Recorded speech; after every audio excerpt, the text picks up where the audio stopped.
Hello दोस्तों, आपका स्वागत है मेरे YouTube चैनल लो वाले बाबू पर। दोस्तों, उम्मीद है आप सब लोग बहुत अच्छे होंगे। दोस्तों, आज का हमारा टॉपिक है हाज़िरी माफ़ी क्या होती है, कब लगानी होती है और इसका क्या उपयोग होता है दोस्तों।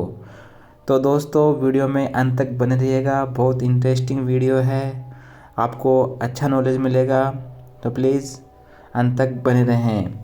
तो दोस्तों, आपको पता है कि जब न्यायालयों के अंदर मुलजिमान पक्ष की तरफ से या वादी या प्रतिवादी की तरफ से जब वह कोर्ट में हाजिर नहीं होता है, न्यायालय में उपस्थित नहीं होता है, तो जो उसका अधिवक्ता होता है या जो उसका वकील होता है वो उसकी अनुपस्थिति का कारण न्यायालय को बताता है। तो जो न्यायालय को उसकी अनुपस्थिति का कारण बताने का जो जरिया होता है दोस्तों, वो होता है हाज़िरी माफ़ी। तो हाज़िरी माफ़ी कब लगाई जाती है दोस्तों? जब वादी हो या प्रतिवादी किसी कारण से जब वो न्यायालय में नहीं आता है या नहीं आ पाता है, ठीक है, तो फिर जो उसका अधिवक्ता होता है जिसका उसने वकालतनामा लगाया हुआ है या जिसे उसने अपना वकील बनाया हुआ है, वो वकील क्या करता है, हाज़िरी माफ़ी के माध्यम से न्यायालय को कारण बताता है कि मेरा जो क्लाइंट है वो इस कारण से आज उपस्थित नहीं हो सका है। तो उसकी अनुपस्थिति को स्वीकार करके या उसकी अनुपस्थिति स्वीकार करने के पश्चात इस मामले में आगे पेरवाई मैं करूँगा। तो उसके द्वारा नॉर्मल तरीके से यही बताया जाता है। तो दोस्तों, हाज़िरी माफ़ी में जो क्लाइंट होता है उसका अनुपस्थिति का कारण बताया जाता है कि भाई बीमार है या उसके घर पे कोई शादी है या वह कहीं पर गया हुआ है, इस वजह से न्यायालय में नहीं आ पाया है। तो उस बात की जानकारी को एक हाज़िरी माफ़ी एक प्रारूप पत्र होता है, एक प्रार्थना पत्र होता है, जो एक अधिवक्ता के द्वारा पेश किया जाता है न्यायालय के अंदर। ठीक है, तो ये होता है दोस्तों हाज़िरी माफ़ी। जैसे आप नाम से ही समझ में आ रहा होगा, हाज़िरी माफ़ी मतलब मेरी आज उपस्थित होने की जो हाज़िरी है उसको माफ़ कीजिएगा, मुझे क्षमा कीजिएगा। तो दोस्तों, जैसे कि आपको पता है न्यायालय में दो तरह के मामले चलते हैं, एक तो चलते हैं सिविल मामले और एक चलते हैं फौजदारी मामले। तो दोस्तों, आपको बताना चाहेंगे जो हाज़िरी माफ़ी होती है दोस्तों वो सिविल मामलों में नहीं लगती है दोस्तों। हाज़िरी माफ़ी ओनली लगती है फौजदारी मामलों के अंदर। अब फौजदारी मामले भी दो प्रकार के होते हैं। पहला दोस्तों होता है परिवाद, पहले होती है परिवाद दोस्तों, और एक होता है चालान जो पुलिस के द्वारा पेश किया जाता है दोस्तों, वो होता है चालान। तो एक तो हाज़िरी माफ़ी परिवाद में पेश की जाती है और एक चालान के माध्यम से पेश की जाती है दोस्तों। हाँ, आप एक बात और बताना चाहेंगे कि जो हाज़िरी माफ़ी होती है वो वादी की तरफ से भी हो सकती है और प्रतिवादी की तरफ से भी हो सकती है। ठीक है, अभियुक्त की तरफ से भी हो सकती है और पक्षकार की तरफ से भी हो सकती है। तो इस बात का आपका कन्फ्यूज़न दूर हो गया होगा दोस्तों। तो दोस्तों, वीडियो अच्छी लग रही है तो प्लीज़ चैनल को सब्सक्राइब कर लीजिएगा, लाइक कीजिएगा, ज़्यादा से ज़्यादा शेयर ज़रूर कीजिएगा। अब देखते हैं आगे आगे कौन कौन से टॉपिक आते हैं दोस्तों। अब समझते हैं हम परिवाद और चालान। ठीक है, परिवाद क्या होते हैं वो देख लेते हैं दोस्तों। परिवाद आपको पता कैसे चलेंगे? तो दोस्तों बताना चाहेंगे परिवाद के अंदर आपको दोनों पार्टियों के नाम मिलेंगे। जैसे यहाँ पे लिखा हुआ है राम बनाम श्याम, ठीक है, और जो सेक्शन होगा दोस्तों वो लिखा हुआ है यहाँ पे 138 NI एक्ट। जो चेक बाउंस से संबंधित जो भी मामले आते हैं दोस्तों वो सारे NI 138 में ही जाते हैं। तो समझ में आ गई। यहाँ पे ये हो गया वादी रामलाल और यहाँ पे जो श्यामलाल हो गया ये हो गया प्रतिवादी दोस्तों। इसको बोलते हैं परिवाद और इंग्लिश में क्या बोलते हैं इसको? कंप्लेंट दोस्तों। क्या बोलते हैं? कंप्लेंट। ठीक है, इसको बोलते हैं कंप्लेंट। अब देखते हैं चालान क्या होते हैं। अब देखिए दोस्तों, जो चालान होते हैं जो पुलिस के माध्यम से पेश किए जाते हैं दोस्तों, उसमें लिखा हुआ होता है, एक तरफ तो होता है सरकार और एक तरफ होता है राजू। तो यहाँ पे सरकार होगा, ये तो हो गया परिवादी, ठीक है, ये तो हो गया परिवादी या पक्षकार की तरफ से हो गया, और ये हो गया अभियुक्त दोस्तों, अभियुक्त हो गया। तो मुलजिम, इसको मुलजिम बोलते हैं, इसको अभियुक्त भी बोलते हैं। तो सरकार यहाँ पे क्यों है दोस्तों? सरकार इसलिए आया है क्योंकि इसने एक समाज के विरुद्ध अपराध किया है, तो समाज को डिनोट करने के लिए यहाँ पर सरकार का नाम लिखा गया है जो पूरे समाज से संबंध रखता है दोस्तों, इसलिए यहाँ पे सरकार लिखा हुआ है।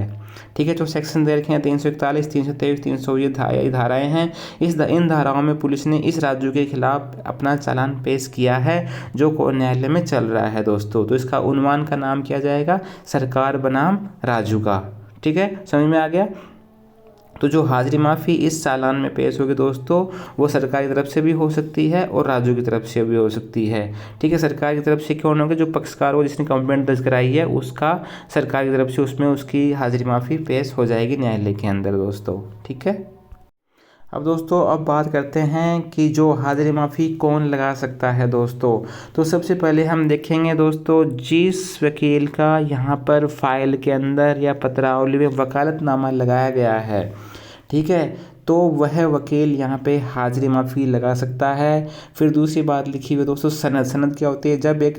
जब एक अधिवक्ता LLB पास आउट कर लेता है, उसके बाद में जब वह बार में रजिस्ट्रेशन करवाता है तो उसकी सनद आती है, उसको अधिकार मिल जाता है वकालत करने का, तो वो उसके पास होनी चाहिए। ठीक है। साइन दोस्तों जब वकालतनामा होता है उस पर उस अधिवक्ता के भी साइन होते हैं और पार्टी के भी साइन होते हैं कि मैंने इन अधिवक्ता महोदय को हायर किया है या मेरे केस की पैरवी है ये अधिवक्ता करेंगे। तो आपको बात समझ में आ गई। जिस अधिवक्ता क्या नाम फाइल में लिखा हुआ है या जिसने वकालतनामा उस फाइल में लगा रखा है उस अधिवक्ता के पास ही राइट है वकालतनामा लगाने का। ठीक है। हेलो दोस्तों, हम बताएंगे आपको कि जब आप एक नए अधिवक्ता होते हैं या एक नए एडवोकेट होते हैं, तो जब आप अपने बॉस के पास काम कर रहे होते हैं तो एक नॉर्मल सी प्रॉब्लम आपको ये फेस करनी होगी कि जब आपके बॉस के पास काम की अधिकता होती है तो वो आपको बोलते हैं कि जाओ मेरी रामलाल श्यामलाल की फाइल है उसमें जाके, ये सरकार बनाम राजू की मेरी फाइल है, जाओ उसमें और जाके उसकी हाजिरी माफ़ी लगा दो। तो आप वहाँ जाते हैं न्यायालय में और आप जाके देखते हैं अरे यार इसमें तो कम से कम 6-7 मुलजिम हैं, लेकिन आपको पता ही नहीं है कि आपके बॉस के कौन कौन से मुलजिम हैं कौन से नहीं हैं। तो आप क्या करते हैं, आप सभी जो उनके मुलजिमान लिखे उन सभी के नाम लिख के हाजिरी माफ़ी दे के आ जाते हैं।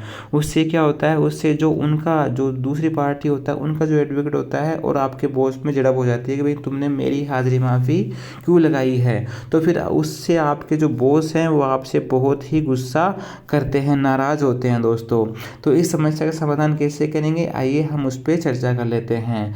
जैसे ही दोस्तों आपको अपनी फाइल के बारे में न्यायालय में जाना है, रीडर महोदय से फाइल लेनी है। फिर जो क्लाइंट आए हुए हैं, ठीक है, वो बता देंगे हमारा अधिवक्ता है, तो वह उनकी हाजिरी माफ़ी नहीं लगेगी। जो क्लाइंट मौजूद नहीं है आपको केवल उसी की ही हाजिरी माफ़ी लगानी है। तो जो क्लाइंट नहीं आया है वो आप उसमें देख लीजिएगा।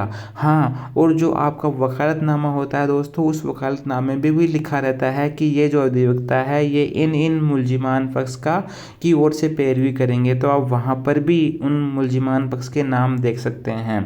उस लिस्ट में जिसके नाम लिखे होंगे वो आप उन्हीं की आपको हाजिरी माफ़ी लगानी है। ठीक है। दूसरी बात क्या करनी है दोस्तों, जैसे ही आपके पास वो फाइल आएगी उस फाइल में आपको लास्ट में देखना है कि हाजिरी माफ़ी लगी हुई है या नहीं लगी हुई है। आपको पीछे देखेंगे तो आपका जो बॉस है उन्होंने पहले भी उन्हीं मुलजिमान की हाजिरी माफ़ी लगा रखी होगी। तो आपको वो एज इट इज़ कॉपी कर लेनी है, बस जो उसमें रीज़न होगा वो अलग आपको डिस्कस करना है। रीज़न क्या होगा उसके बारे में हम इसी वीडियो में आगे चर्चा करेंगे। ठीक है, समझ में आ गई बात। अब दोस्तों बात करते हैं कि जो हाजिरी माफ़ी होती है वो किस धारा में लगेगी दोस्तों। अब दोस्तों हम बताना चाहेंगे जो CRPC है वो नए लॉ 1 जुलाई 2023 के बाद में चेंज हो चुकी है। तो जो BNSS आया है उसके अंदर अगर आप परिवादी की तरफ से अगर हाजिरी माफ़ी लगा रहे हैं तो आपको सेक्शन 279 में ही आपको हाजिरी माफ़ी लगानी होगी। और यदि आप अधिवक्ता की ओर से अगर हाजिरी माफ़ी लगा रहे हैं तो आपको 355 के अंदर हाजिरी माफ़ी लगानी होगी दोस्तों। अब बात कर लेते हैं कि हाजिरी माफ़ी कैसे लिखेंगे। दोस्तों सबसे पहले ही हम प्रारूप लेंगे। आजकल तो सब आपको पता है वो टाइप करा हुआ मिल जाता है बहुत आसानी से, लेकिन दोस्तों आपको लिखना भी आना चाहिए।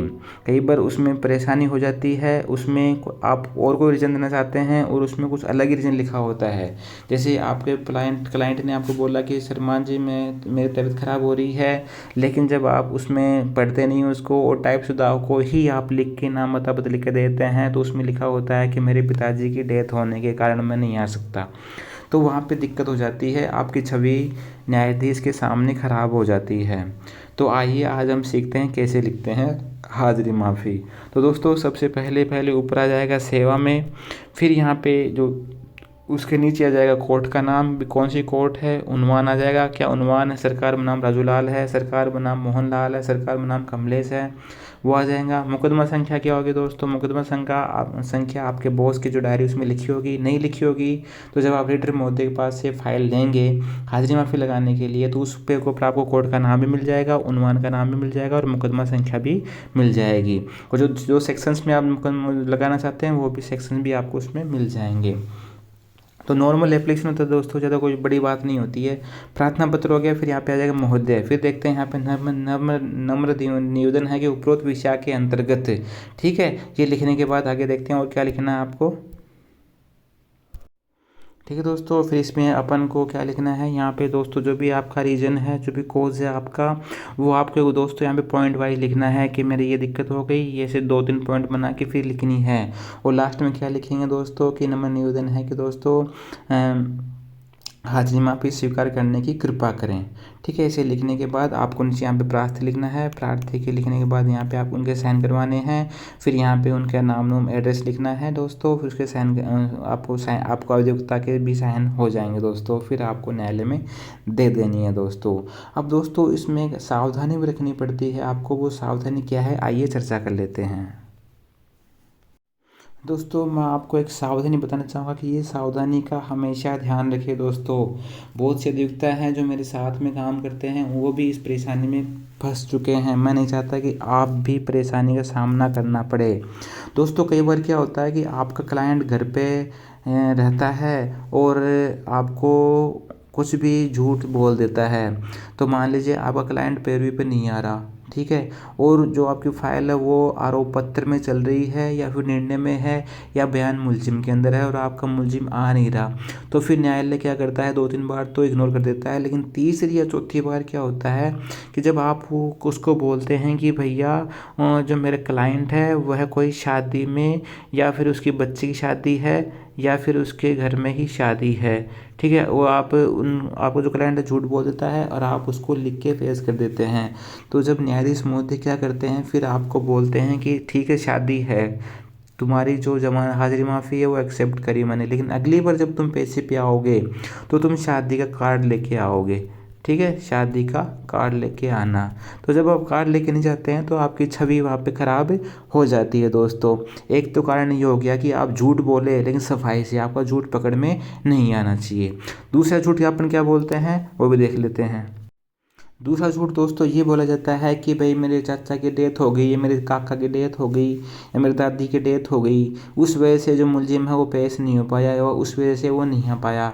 तो न्यायालय फिर क्या बोलता है, ठीक है डेथ हो गई, मैं तुम्हारी एक्सेप्ट करता हूँ हाजिरी माफ़ी, लेकिन जब तुम अगली बार पेश होगे तो तुम्हें अपने दादा का या काका का या चाची का डेथ सर्टिफिकेट न्यायालय में लेकर उपस्थित होना है, ठीक है। तो अगर आप लेके नहीं जाते हैं डेथ सर्टिफिकेट तो वो न्यायालय आप पे नाराज़ हो जाता है और फिर वो आपकी पैरवी नहीं करेगा, फिर आपकी वो नहीं सुनेगा, वो फिर क्या सोचेगा कि ये झूठ बोलता है बंदा, सारी गलती इसी की है। तो दोस्तों इस सावधानी का आपको ज़रूर से ध्यान रखना है। आपको अपने क्लाइंट को बचाना है लेकिन बड़ी सफाई से बचाना है, झूठ बोलें लेकिन बहुत सफाई से कि आपको कोई पकड़ नहीं सके, ठीक है दोस्तों। इस बात का हमेशा ध्यान रखें और इस सावधानी से आप कैसे बच सकते हैं उसके तरीके हम अब देख लेते हैं। दोस्तों बचने की बात कर लेते हैं। जैसे दोस्तों अगर आप परिवादी की तरफ से अगर हाजिरी माफ़ी लगाना चाहते हैं दोस्तों, तो मान लीजिए कोई आपका चेक बाउंस का कोई मैटर चल रहा है, ठीक है। जो आपका परिवादी है दोस्तों, अगर आपकी फ़ाइल गवाही में चल रही है तो आपको बड़े ध्यान से, अगर हक का क्लाइंट नहीं आ रहा है, परिवादी नहीं आ रहा, तो बहुत ध्यान से आपको हाजिरी माफ़ी लिखने की आवश्यकता है। या फिर वो कोई शपथ पत्र पेश कर रहा है बयान करने के लिए, अगर वो नहीं पेश कर रहा है और फाइल उसकी वजह से अटक रखी है तो भी आपको हाजिरी माफ़ी बड़ी सावधानी से लगानी पड़ेगी।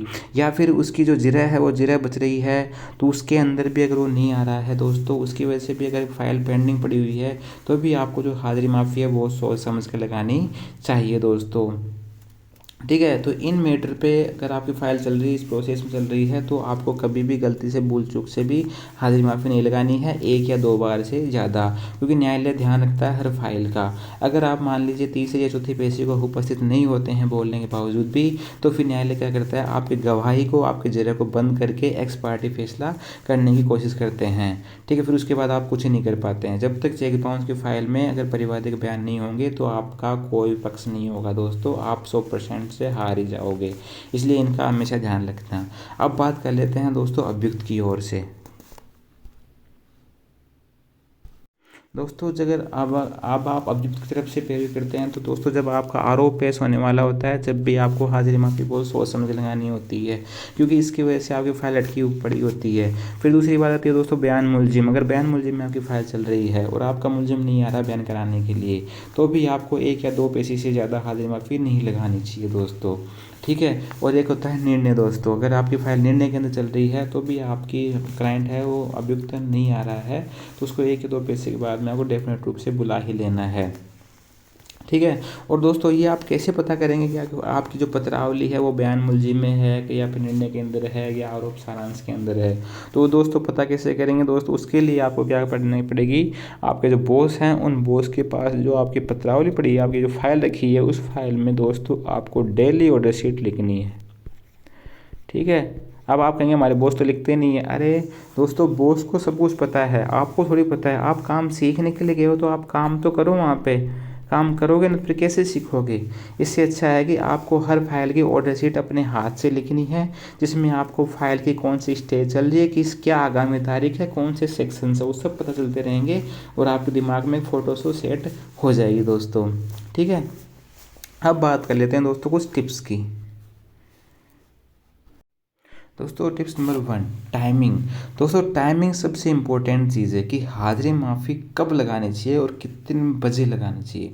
दोस्तों क्या होता है कि आपका जो क्लाइंट है आपको पता है नहीं आने वाला, और आप क्या हाजिरी माफ़ी लगाने की कोशिश करते हैं, तो आप सुबह ही जाते हैं मॉर्निंग में 10 बजे। तो फिर न्यायाधीश महोदय क्या चलते हैं, क्या सोचते हैं भाई आज जाएंगे इन फाइल में फैसला करना है, ये फाइल चलटानी है। आप सुबह जाते हैं 10 बजे और आप बोलते हैं सर वो नहीं आएगा हाजिरी माफ़ी लेके। अरे यार सुबह पहले तुम काम लेके आ गए, तुम मेरा दिमाग ख़राब कर रहे हो। तो दोस्तों आपको हमेशा उस चीज़ से बचना है। जब कभी भी न्यायाधीश महोदय या रीडर आपसे पूछे कि आपका जो क्लाइंट है वो कहाँ है, आपको क्या बोलना है कि श्रीमान जी वो रास्ते में चल रहा है, रास्ते में आ रहा है। ठीक है। मैंने उसको फ़ोन कर दिया है, वो आ रहा है। दोस्तों ऐसे ऐसे करते करते आपको क्या करना है, आपको न्यायालय को होल्ड करते हुए रखना है। ठीक है। तो आपको ध्यान रखना कभी भी मॉर्निंग में 10 बजे या फिर 11 बजे या फिर 12 बजे कभी भी आपको हाजिरी माफ़ी नहीं देनी है। ठीक है। आपको हाजिरी माफ़ी कब देनी है दोस्तों, आपको हाजिरी माफ़ी देनी है जैसे ही आपको शाम को 3 बज गए। ठीक है। 3 बजे के बाद में। ठीक है। अब 3 बजे बाद क्या बोलेंगे, श्रीमान जी मैंने उसको इतने बार फ़ोन कर दिया लेकिन वो नहीं आ पाया है, उसके घर में उसके रिश्तेदार की बीमार हो गया या फिर वो घर पे ही बीमार हो गया। अब फिर आप सोचेंगे डॉक्टर साहब ने बीमारी की पर्ची मांग ली, तो आपको ये बोलना है कि न्यायाधीश महोदय को कि श्रीमान जी वो घर पे ही बीमार है, डॉक्टर के पास उसको दिखाने के लिए नहीं गया। ठीक है। तो आपको जो हाजिरी माफ़ी है दोस्तों वो हमेशा, आपको जो हाजिरी माफ़ी है दोस्तों वो हमेशा 3 बजे के बाद या 3 बजे ही देनी है। आपको शुरुआत में ही उसके पास नहीं जाना है दोस्तों, उनके पास नहीं जाना है, 3 बजे हाजिरी माफ़ी देनी है। फिर बात कर लेते हैं दोस्तों पैसे की। पैसे बिना थोड़ी काम करेंगे। अब दोस्तों बात कर लेते हैं पैसे की लास्ट टिप से। दोस्तों जब आपको पता है कि आप क्लाइंट नहीं आने वाला है तो आपको हाजिरी माफ़ी लगानी है न्यायालय में, तो आपको अपने क्लाइंट को फ़ोन करके बोलना है कि भैया मेरे को टाइप करवाना है और टिकट लगानी है, तो मेरे खाते में 1000 रुपये या फिर 500 रुपये भेज अभी कि अभी मेरे पास पैसे नहीं है। तो दोस्तों बोलो मेरे पास पैसे नहीं है श्रीमान जी अभी, अरे यार पैसे नहीं है तो मैं तेरा काम नहीं करूँगा, फिर मेरे को मत कहना, तेरे को पुलिस उठा के ले जाएगी, तेरा वारंट जारी हो जाएगी, गिरफ्तारी वारंट पे, मेरे को मत बोलना, ठीक है। उसको डराना है, उसको धमकाना है दोस्तों, उसके बाद ही उसके जेब से पैसे निकलेंगे, ठीक है। तो फिर जैसे ही वो आपको 500 या 1000 रुपये डाल दे, उसके बाद में आप जाना अपने टाइप करवाना और उस पर टिकट वगैरह लगा के आप न्यायालय में सबमिट कर देना दोस्तों। तो दोस्तों इस वीडियो में बस इतना ही, मिलते हैं नेक्स्ट वीडियो के अंदर ऐसे ही इंटरेस्टिंग टॉपिक्स के साथ। तो उम्मीद है आपको वीडियो पसंद आई होगी, तो अगर अच्छी लगे तो प्लीज़ चैनल को सब्सक्राइब कर दे, लाइक करें, ज़्यादा से ज़्यादा शेयर जरूर करें। Thank you so much, thank you, bye bye.